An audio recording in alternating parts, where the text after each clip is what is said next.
Bom dia a todos. É com um grande prazer e satisfação que eu aqui, representando a nossa Procuradora-Geral Lucélia Guimarães Tavares, dou abertura aqui ao nosso seminário internacional de Direito Processual Civil.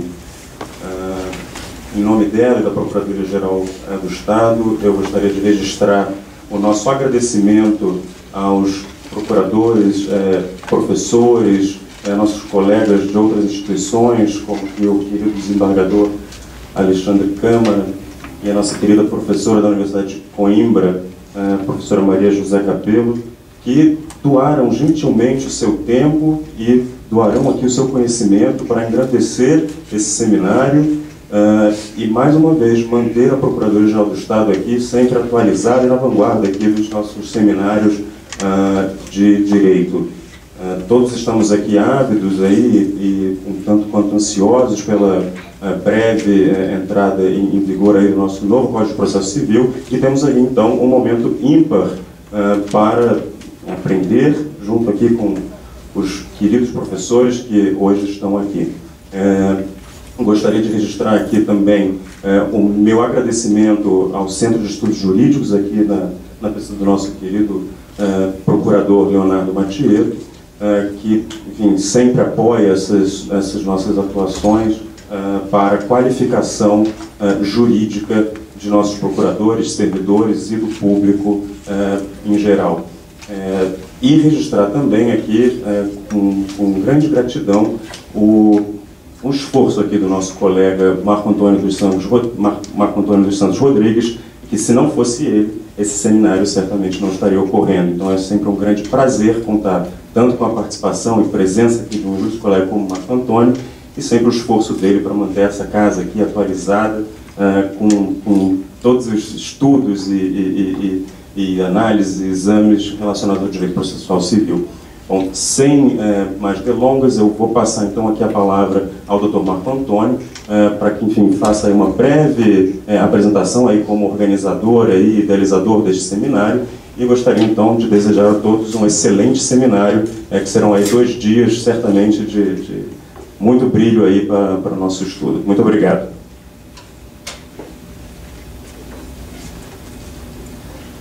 Bom dia a todos. Cumprimento aqui todos os membros desta mesa, professor Alexandre Câmara, professor de todos nós aqui, doutor Ciro, nosso subprocurador-geral, doutor Leonardo, professora Maria José, e, antes de mais nada, gostaria de falar com todos os presentes que nós procuramos montar aí o nosso congresso com esse painel pela manhã, outro a partir da metade da tarde, tentando abordar o máximo de pontos do programa do novo código, realmente procurando capacitar aqui todos os membros da casa, sejam procuradores, servidores, estagiários, residentes. Então, eu gostaria de exortá-los a que nós aproveitemos ao máximo, que nós possamos sugar ao máximo o conhecimento de todos esses palestrantes que vão estar aqui conosco, que se prepararam com muito cuidado para poder trazer visões sobre o novo código para nós. E também gostaria de agradecer essa oportunidade que me foi dada pelo Gabinete da Procuradora-Geral, pelo Centro de Estudos, de organizar um evento com palestrantes tão qualificados como esses. Então, passo para o Dr. Leonardo, ou já? Então, vou passar aqui para a primeira palestra do professor Alexandre Câmara, que, como todos sabem, é desembargador do Tribunal de Justiça do Rio de Janeiro, autor de diversos livros já mais do que consagrados, que praticamente todos nós aqui já estudamos por alguma obra do desembargador Alexandre Câmara, que também é membro do Instituto Brasileiro de Direito Processual, da Associação Ibero-Americana, da Associação Internacional de Direito Processual, e atualmente é presidente do Instituto Carioca de Processo Civil. Bom dia a todos. Eu queria, em primeiro lugar, cumprimentar os demais membros da mesa, o Ciro, o Dr. Leonardo Mathieu, a professora Maria José Capello. Para mim é uma honra estar a essa mesma mesa com tão eminente professora, tão eminente processualista, meu queridíssimo amigo Marco Antônio, um dos meus companheiros de roubada nessas viagens que a gente tem que fazer pelo Brasil e pelo mundo para estudar e para divulgar o direito processual civil. Para mim é uma honra ainda maior pelo fato de estar aqui nesta casa. É sempre uma alegria voltar à Procuradoria-Geral do Estado, a casa que legou ao direito processual civil brasileiro uma figura tão importante como é José Carlos Barbosa Moreira, e num auditório como este, com o nome de Machado Guimarães, isso só aumenta a responsabilidade de quem se dedica ao direito processual civil. O professor Marco Antônio, quando organizou este congresso, pediu-me que fizesse, nesta conferência de abertura, algumas considerações de ordem geral sobre as normas fundamentais do processo civil a partir do novo código que entrará em vigor na semana que vem. E, ao que parece, agora finalmente definido no dia 18 de março do ano que vem, deste ano. E aí conversávamos sobre isso quando o congresso era organizado, e ficou acertado então que a minha seria uma espécie de palestra destinada a apontar o tom do congresso. Seria um tipo de keynote speech, como se tem muito nos congressos internacionais. Então, a minha proposta aqui não é nada mais, nada menos do que lhes fazer uma apresentação desta parte inicial do Código, os primeiros artigos do Código, que são eles que dão o tom do que deve ser o processo civil brasileiro. A rigor do que já deveria ser, mas, espero eu, do que ele deve ser, do que ele venha a ser, pelo menos a partir do dia 18 de março. O nosso novo Código tem este primeiro capítulo, chamado das normas fundamentais do processo civil. É um capítulo composto por 12 artigos, mas eu costumo dizer que, na verdade, fundamentais mesmo são as normas que são construídas a partir da interpretação dos primeiros 11 artigos. O artigo 12, que é tão menos fundamental que os outros, que até já foi alterado, o que mostra que ele, a rigor, não era tão fundamental assim. É o tipo do dispositivo que está ali, mas poderia estar em outro lugar do Código. Se ele estivesse nas disposições finais e transitórias, eu acho que ninguém ia estranhar. Quando ele diz que os juízes preferencialmente proferirão as sentenças na ordem cronológica em que os autos vão à conclusão. E depois fala de alguns atos que terão de ser praticados pelas secretarias dos juízos. Isso, sinceramente, está ali no primeiro capítulo. Se estivesse no último, não faria diferença. Fundamentais mesmo são os 11 primeiros artigos. E é um pouco sobre eles que eu quero falar, não me detendo, evidentemente, na análise de cada um dos dispositivos de forma isolada, mas tentando lhes apresentar aqui um panorama do que eles representam para a compreensão deste novo processo civil que se tenta implementar no direito brasileiro a partir deste novo Código. Me parece muito claro, pela leitura destes primeiros artigos do Código, que o que se busca aqui é impor uma transformação do modo de se pensar o direito processual que já deveria ter acontecido, mas não aconteceu, digamos, espontaneamente. E como não aconteceu espontaneamente, agora se faz, ou pelo menos se tenta fazer, com que esta transformação ocorra de modo impositivo.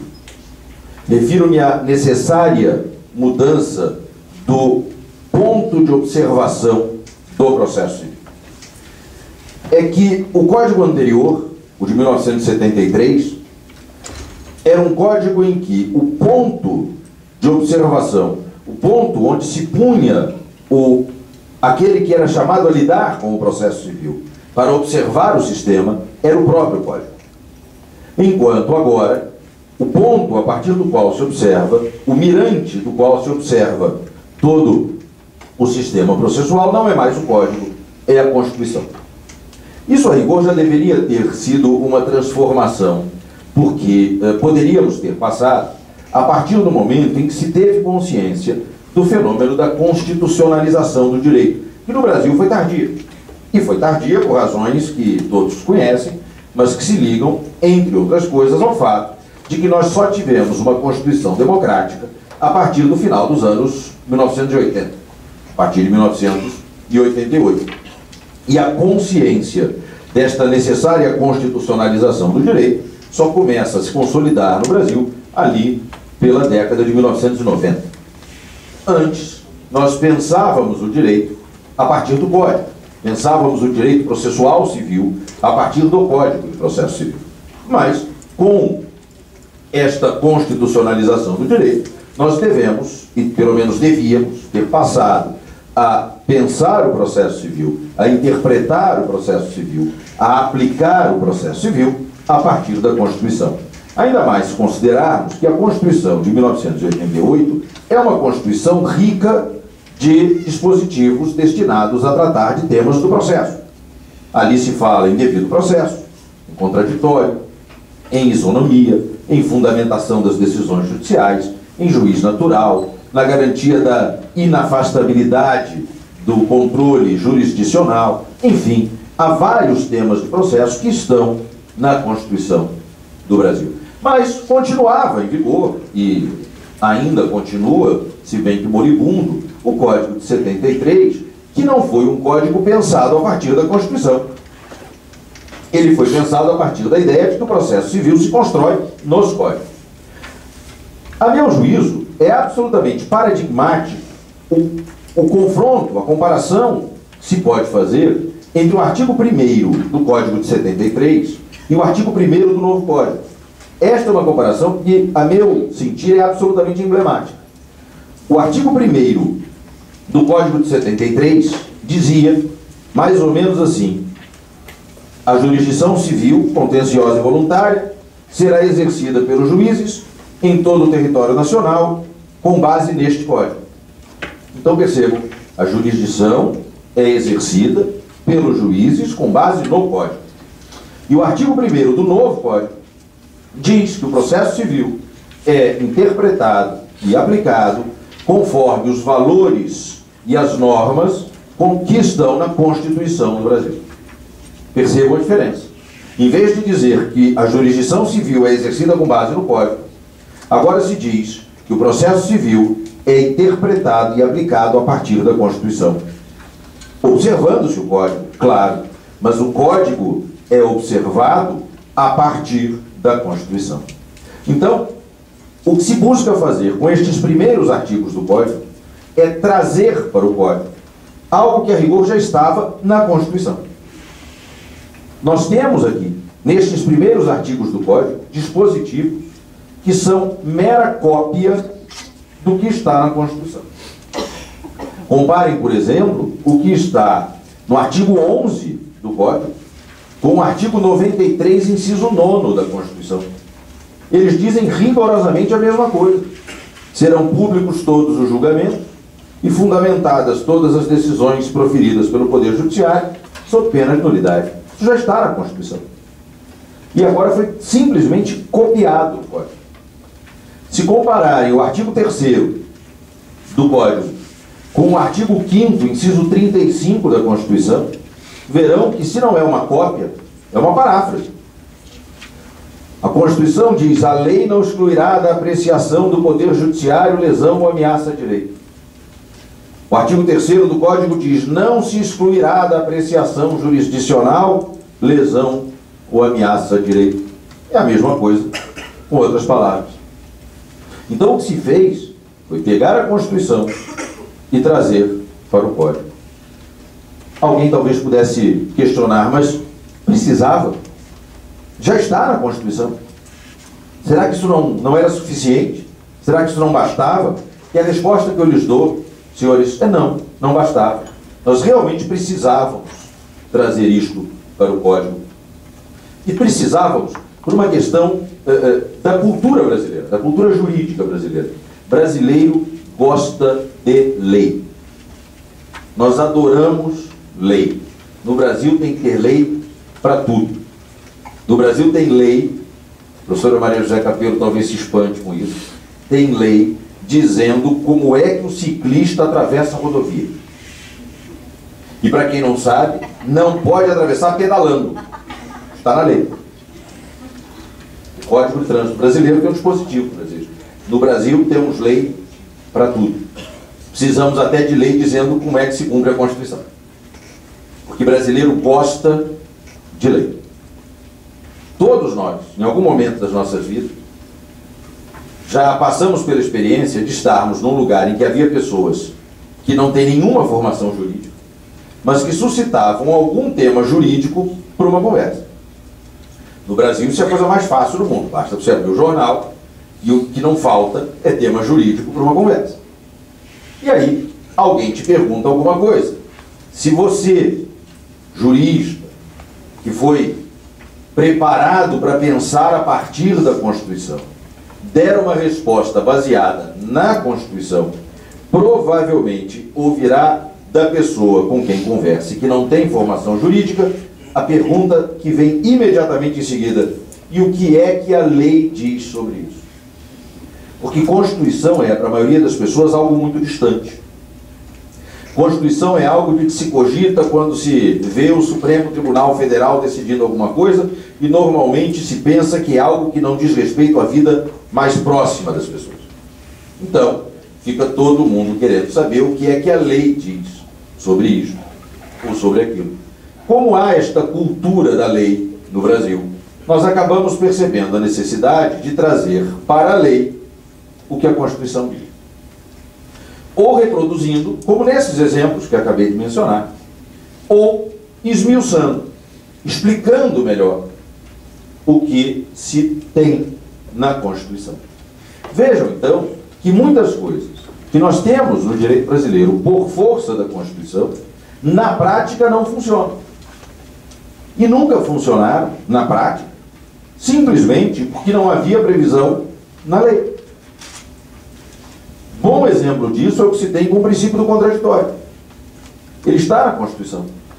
Artigo 5º, inciso 55.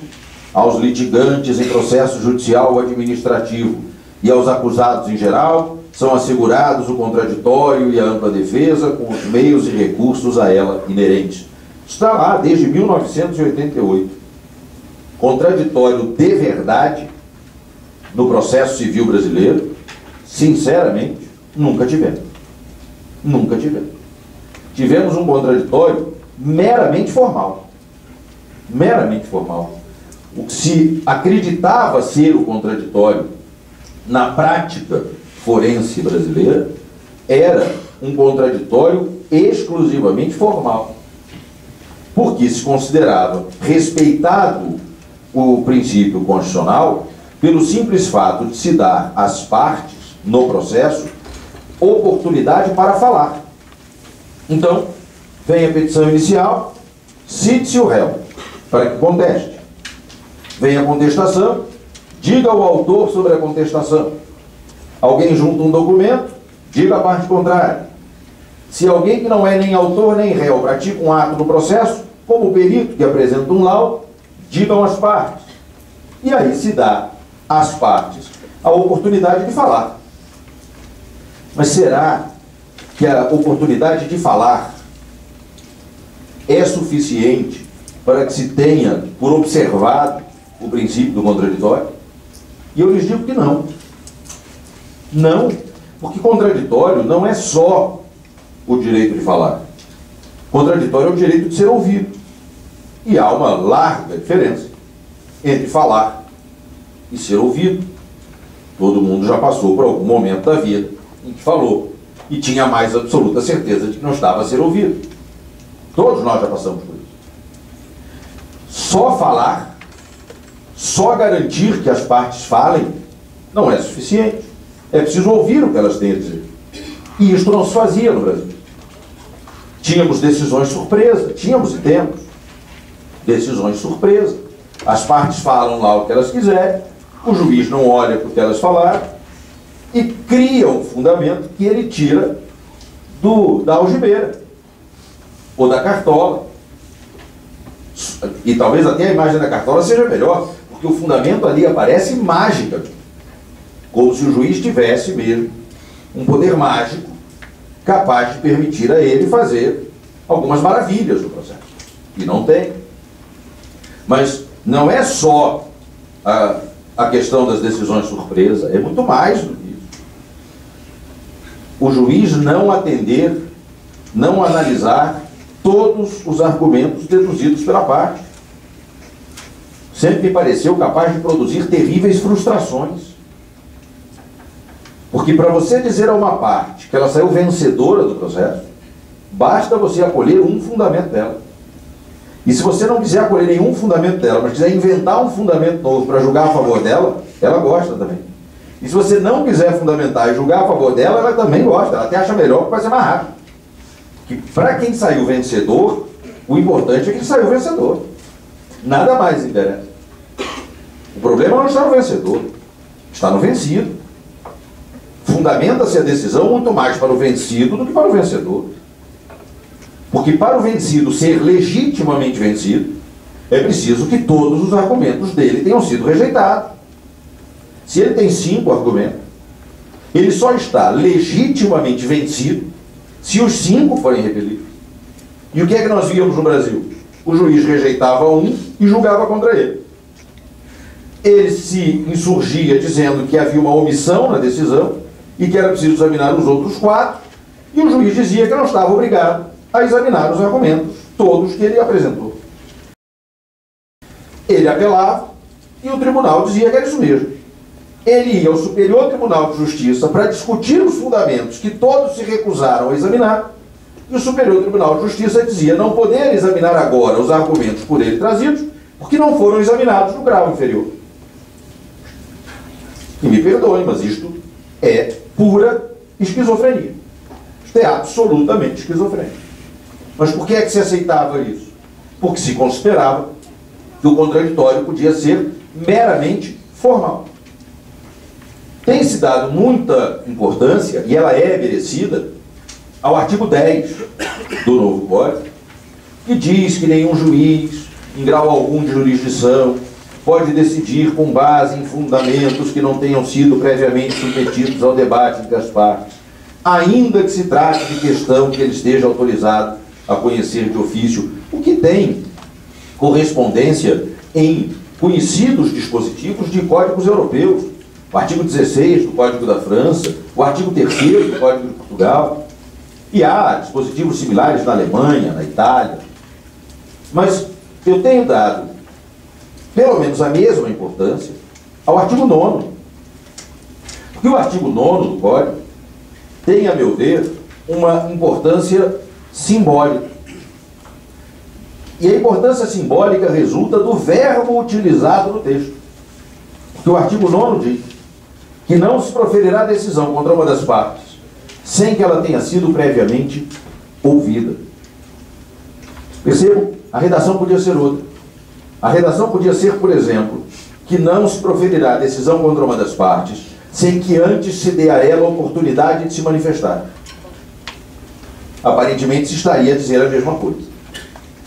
Mas não foi isso que se escreveu. O texto não diz sem que antes a parte tenha a oportunidade de se manifestar. O texto diz sem que antes a parte seja ouvida. É preciso ouvir o que a parte tem a dizer. É o right to be heard dos juristas de língua inglesa, o direito de ser ouvido. É o direito à consideração dos argumentos. O direito que a parte tem de ter os seus argumentos considerados pelo órgão jurisdicional. O que vai ecoar na exigência que aparece no artigo 489, parágrafo 1º, inciso 4. Segundo o qual, não se considera fundamentada a decisão judicial que deixa de analisar todos os argumentos deduzidos pela parte do processo, capazes, em tese, de infirmar a conclusão da decisão. Porque de nada adianta dizer que o juiz está obrigado a ouvir, está obrigado a levar em consideração os argumentos, se não se disser em seguida que a decisão que não examine todos os argumentos é viciada, é nula. É preciso que isto fique claro, para que nós não corramos o risco de termos um atendimento meramente formal da garantia do contraditório. Para que o juiz, em vez de começar sua sentença com aquele inexplicável vistos, etc., que os juízes brasileiros gostam de usar, e que eu lhes confesso que nunca entendi por que usam. O meu problema não é nem com vistos, é com o etc. Que eles tenham vistos altos, eu até acredito. O meu problema é com o etc. O que esse etc significa exatamente? Já me disseram que era vistos, relatados e discutidos. Era melhor que não tivessem me dito isso. Porque é pior, aí é muito pior. Porque relatados é mentira, porque o juiz diz isso antes do relatório. E discutidos com quem? Se ele profere a decisão sozinho, o juiz é monocrático. Só se é um juiz com dupla personalidade, pergunta a ele mesmo e responde, mas enfim, prefiro não acreditar nisso. Então eu nunca entendi o visto, etc. Mas nós correríamos o risco de ver os juízes trocarem o visto, etc. por algo como, vistos e examinados todos os argumentos da parte, passa a decidir. E aí? Como é que nós vamos fiscalizar? Como é que nós vamos saber se realmente ele examinou todos os argumentos da parte? É preciso ver a fundamentação. A parte tem o direito de que na fundamentação tenham sido considerados todos os seus argumentos.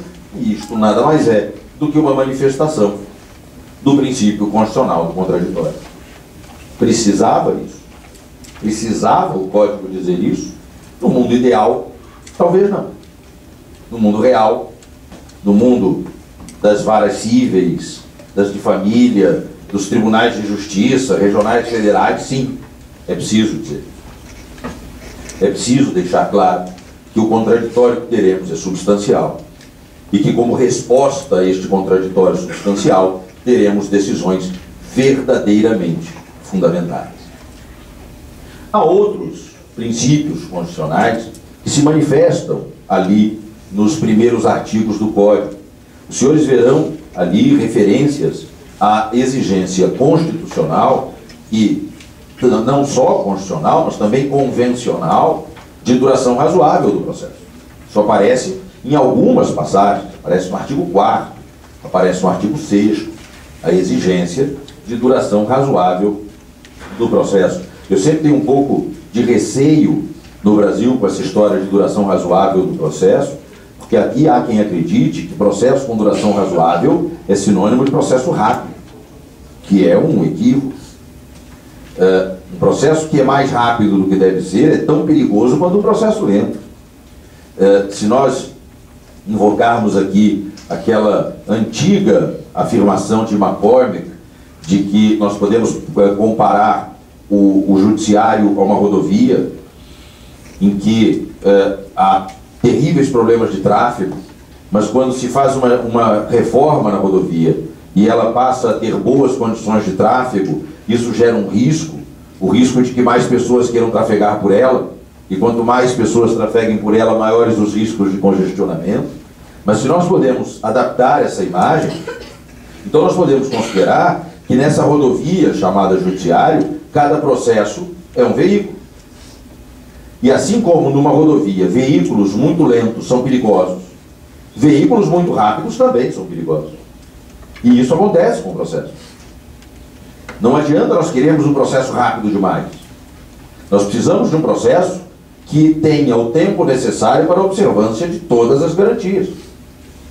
Há uma obra de um autor espanhol chamado Plácido Fernández Viagas Bartolomé, um livro chamado El Derecho a um Processo Sin Dilaciones Indevidas. E nesse livro ele faz uma observação que eu acho genial. Ele diz o seguinte: se todos temos o direito a um processo sem dilações indevidas, é porque ninguém tem o direito a um processo sem as dilações devidas. As dilações devidas precisam ser respeitadas. Nós não podemos, em nome da celeridade, suprimir garantias, suprimir o direito à produção da prova.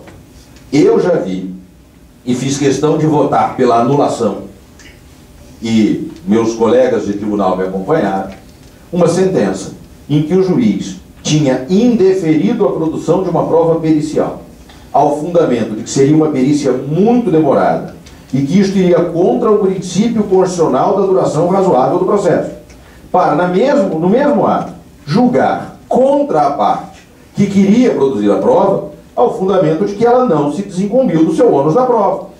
Mas é claro que ela não se desincumbiu, ele não deixou, ela tentou, ela requereu a produção da prova. O juiz diz: eu não deixo você produzir a prova e julgo contra você porque você não produziu a prova.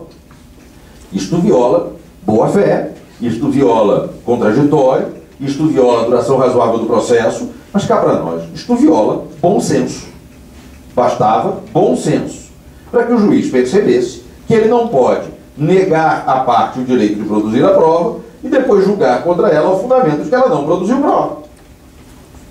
Bastava um pouco de bom senso, nem precisava muito, cá para nós. Um pouco de bom senso. Certamente já teria evitado aquilo.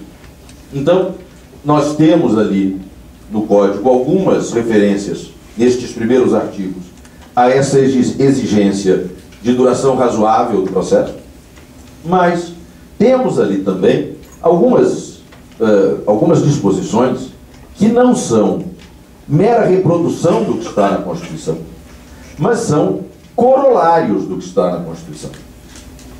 E por isso devem ser também levadas em conta.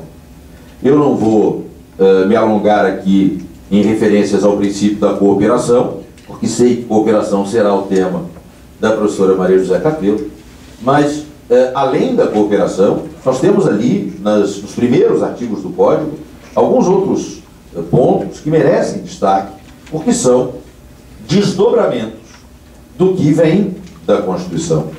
Nós temos ali, por exemplo, a exigência de boa-fé, que também se liga ao princípio do contraditório e ao princípio do devido processo. Nós temos, e este me parece fundamental até para que seja valorizado pelas pessoas, o que está no artigo 4º do Código, que é o princípio da primazia da resolução do mérito, que já vem sendo objeto de análise por alguns processualistas brasileiros. Se consolida no direito brasileiro algo que a rigor já existia, mas não era tão consolidado, o princípio da primazia da resolução do mérito.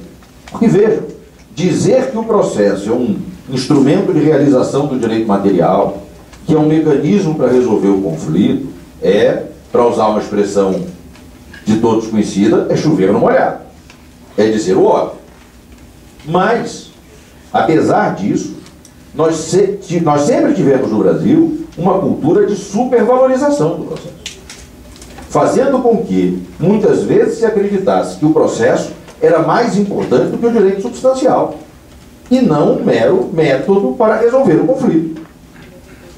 Deixava-se de ver no processo um método para resolver o conflito e se passava a ver nele algo muito mais importante do que o conflito. E os métodos foram ficando cada vez mais complicados. Vejam, eu não digo sofisticados, eu digo complicados. Tão complicado que começaram a surgir armadilhas, pegadinhas, que impedem as pessoas de chegarem à resolução do conflito. Não há advogado brasileiro que já não tenha falado ou ouvido algum outro falar que advogado bom é o que sabe processo. Que não precisa saber muito de direito material, não. Tem que saber processo. Porque se souber processo, ganha a causa. Porque vai encontrar uma nulidade. Porque vai convencer o juiz a extinguir o processo sem resolução do mérito. E isto, me perdoem, é a deturpação do processo.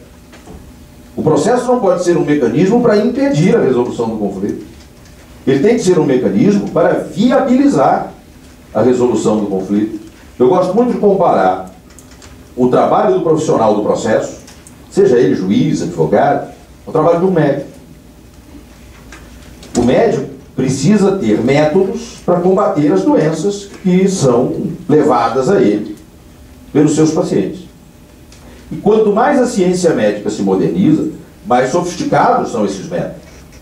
Mas quanto mais sofisticados eles são, mais fácil é combater a doença e curar o paciente. No processo, o raciocínio tem que ser o mesmo. Quanto mais a ciência processual evolui, mais sofisticados são os nossos métodos. Quanto mais sofisticados, mais simples deve ser a resolução do mérito. Mas não é assim que a gente vê as coisas funcionarem na prática. Pelo contrário. Primeiro porque nem sempre os nossos profissionais, isso é lamentável, estão atualizados e são capazes de conhecer os métodos mais modernos. Temos profissionais que ainda estão aí a trabalhar com velhos códigos, com velha bibliografia. Conheço uns que disseram: agora que eu sou advogado não preciso mais estudar, agora que eu passei no concurso não preciso mais estudar, que deveria ser motivo de vergonha. Mas eles dizem, e dizem batendo no peito. O que só me permite ter vergonha alheia. Nada mais do que isso.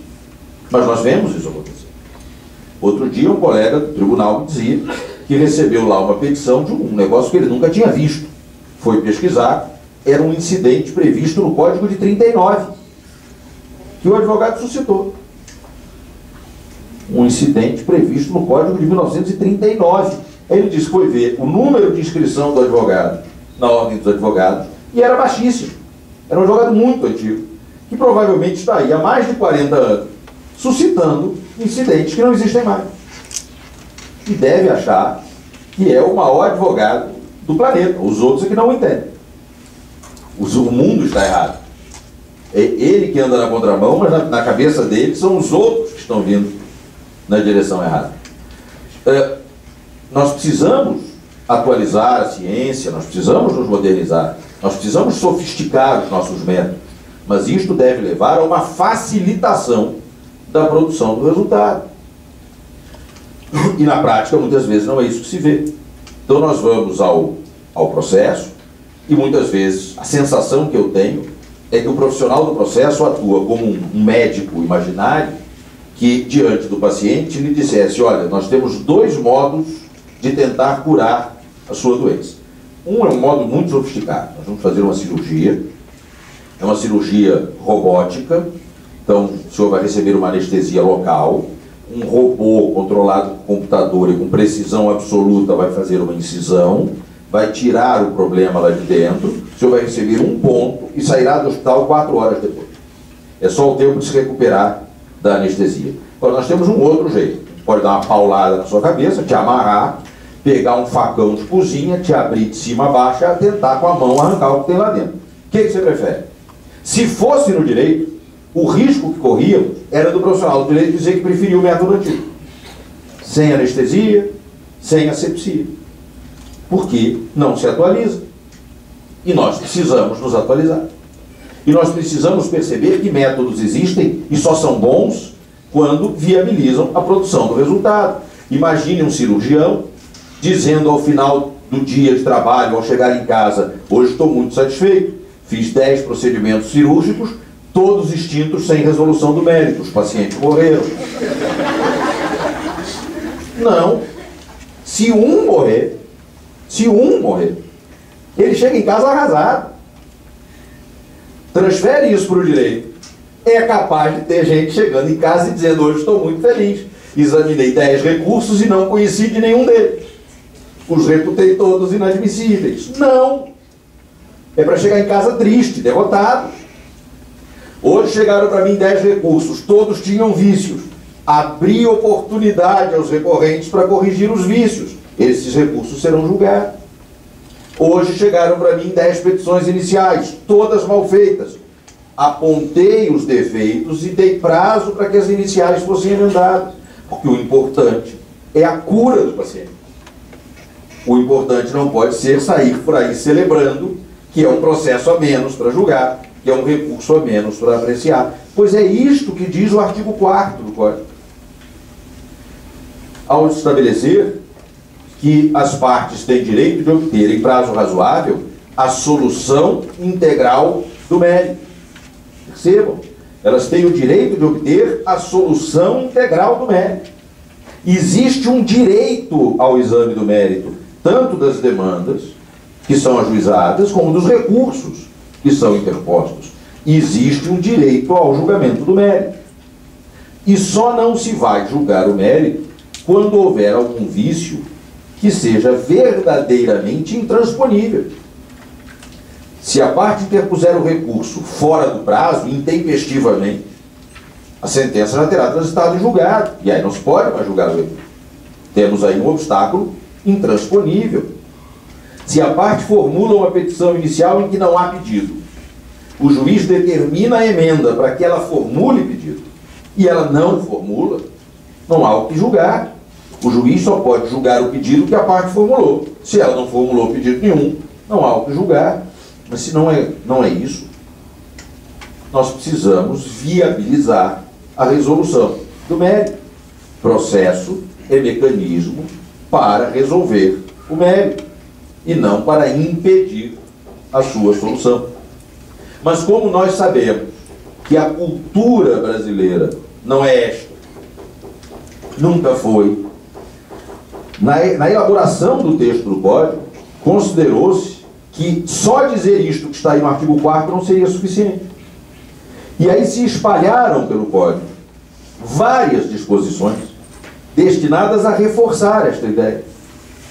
Então há, por exemplo, dispositivos do Código para dizer que sempre que o juiz determinar ao autor que emende a petição inicial ou a corrija, deverá indicar com precisão qual a emenda a ser feita, para que então ela possa ser realizada. O que está lá no artigo 321.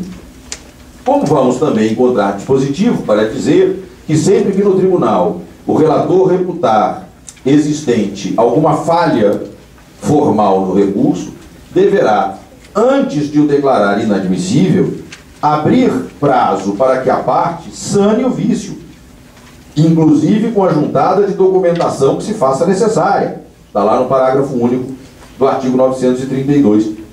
E nós tivemos de chegar ao requinte, que este código era em alguma medida, é um código defensivo, porque ele se defende da jurisprudência defensiva,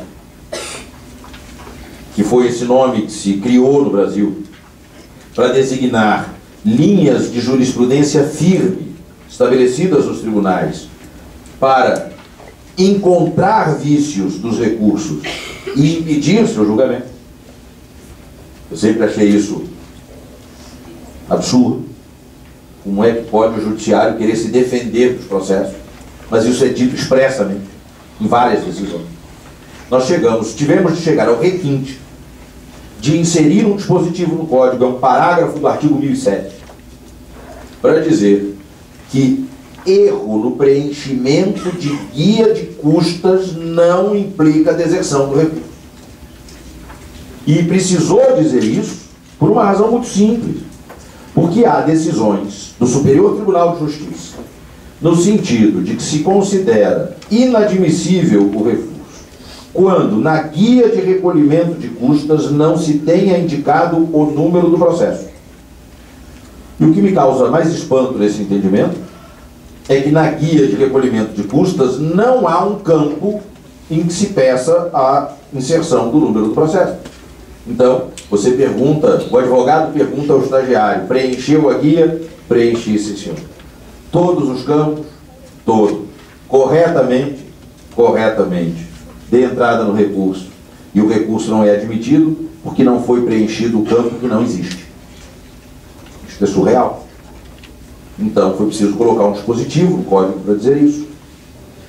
Qualquer erro que eventualmente se invente ou se identifique no preenchimento da guia não acarreta a inadmissibilidade do recurso.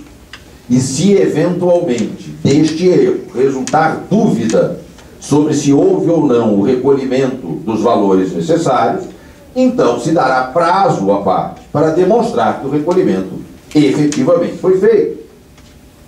E é isso.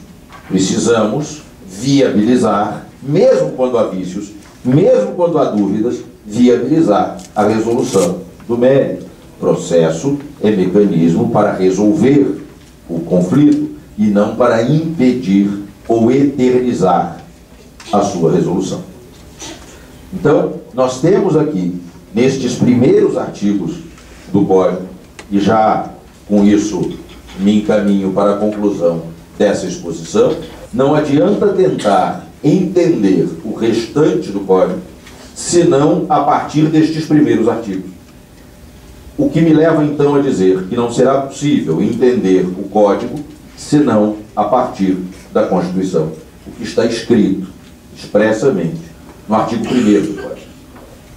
Consagramos definitivamente algo que a doutrina brasileira já há muito sabia. O processo civil brasileiro tem um modelo constitucional. Quem molda o processo civil brasileiro não é o Código, é a Constituição. E nós precisamos tornar este modelo constitucional mais do que um mero protótipo desses que a gente vê na televisão. Nós temos de tornar este modelo algo que possa vir para as ruas, que possa vir para os palácios da justiça, que possa vir para os órgãos jurisdicionais e para que possa ser verdadeiramente aplicado, para que nós possamos, então, ter um processo capaz de produzir os resultados a que verdadeiramente se dirige. O certo é que a partir do próximo dia 18, faltam 11 dias, nós viveremos um novo ambiente. Para a maioria das pessoas, para a maioria dos profissionais, um ambiente completamente diferente daquele ambiente em que se viveu até agora. E aí, é mais forte do que eu preciso lembrar da teoria da evolução das espécies. Quando há uma mudança de ambiente, as espécies que sobrevivem não são nem as mais fortes, nem as mais inteligentes. São as que conseguem se adaptar. Nós precisamos nos adaptar a este novo ambiente. Faltam 11 dias. E até hoje há quem me pergunte se vai mesmo entrar. Vai. Daqui a 11 dias. E se eu posso dizer uma palavra para encerrar essa minha exposição e demonstrar o sentimento que eu quero partilhar com os senhores quando faltam só 11 dias, é coragem. Muito obrigado pela atenção do senhor.